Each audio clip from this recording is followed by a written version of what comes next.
ખેરાલુ નગરપાલિકાના ward number 6 ની મહિલાઓ ડહોળું પાણી સાથે પાલિકા પ્રમુખની ચેમ્બરમાં કરી રજૂઆત। હાટડિયા આંબેડકર સોસાયટીની મહિલાઓએ પાણી ન મળતા ઉગ્ર રજૂઆત કરતા ચર્ચા ટોક ઓફ ધ ટાઉન બની હતી।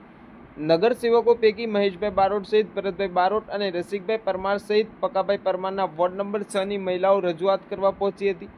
આંબેડકર સોસાયટીની મહિલાઓને વિક્રમભાઈ ચૌધરી અને વિશાલભાઈ પંડ્યાએ શાંતિથી સાંભળી મુશ્કેલી હલ કરવા ખાતરી આપી હતી। નગરપાલિકાના ટીમે તાત્કાલિક ધોરણે 2 ટેન્કર પીવાનું પાણી માટે આંબેડકર સોસાયટી વાલ્મીકીવાસમાં મોકલવાની ખાતરી આપતા મામલો શાંત પડ્યો હતો। વધુ સમાચાર અને અપડેટ્સ માટે જોતા રહો online TV news. Reporter Farooq Memon, Kheralu.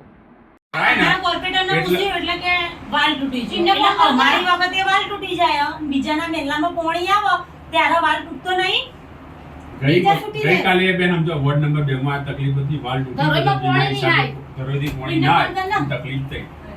બોલાવો તમે કોર્પોરેટરને બોલાવો। ના સમજીએ કુછ બોલાવત ના સોલ્યુશન લાવી દઈએ છે બે આ પોણી હાલ વાતચીત કરી, હાલ પોણી ભરાય છે, કાલે તમને પોણી આવી જશે। નદીની જેમ પાણી ઉભરાય, કોઈ એ જોવા જતું નહીં કે આટલું બધું પાણી કેમ કન્ટેનર નમૂનો થોડો લેવો પડે। કશો તો બેસો આપણે કરીએ હું બેસો થાય પણ ચાલો તે આ રીતે કરવાનું ટાઈમ સર કોઈ ટાઈમ તો રાખો પણ ફોન ખરા બપોરે થોડા આંબેડકર વિસ્તારમાંથી ફોન નંબર માંથી ને હા એટલે પાણીનો બહુ ત્રાસ છે, પાણી બિલકુલ નહીં આવતું।